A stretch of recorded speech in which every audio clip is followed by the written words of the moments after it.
হরে কৃষ্ণ, হরি বল। সবাই ভালো আছেন তো?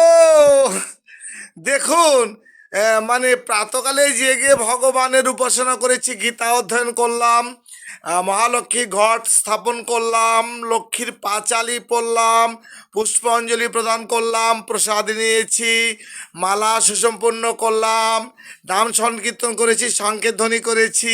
আপনারা কিন্তু অবশ্যই অবগত আছেন। সবাই কিন্তু অবশ্যই বেশি বেশি করে ভগবানের পূজা করবেন, কেননা ভগবানের পূজা করলে মনটা ভালো হয়ে যায়। আর জানুন, এ জগতে কি বলবো, মানে কিছু কিছু ব্যক্তি আছে, তাদের ভিতরে কোনো কালই নেই। তারা এসে সম্মুখে বলে কি এইটা হবে, এইটা করতে হবে, অথচ সে নিজে জানেই না যে কোথা থেকে কথাগুলো এলো। কেনই বা বললাম। ওরা মনে করে আমরা যেটা বুঝি আর বুঝি, কেউ বোঝে না। কিন্তু যে ব্যক্তি বুঝে জেনে বা কর্মে লিপ্ত থাকে, তার কাছে কি ওসব কথা কোনো মূল্য থাকে বলেও নেই নেই নেই।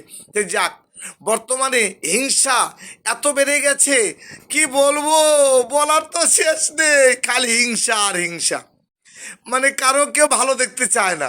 হ্যাঁ, কেউ একটু গোবিন্দ পূজা করে, ওটা তার হিংসা। কেউ একটু কামাই করে ভালো, ও হিংসা। কেউ একটু গীতা পড়ে, ওটা হিংসা। কেউ একটু পূজা করে, হিংসা। মানে পাপীদের কাজ শুধু হিংসা করা। নিতাই গৌর হরি বল, হরে কৃষ্ণ। সবাই বেশি করে পূজা করবেন। হরি বল, হরে কৃষ্ণ, নিতাই গৌর হরি বল।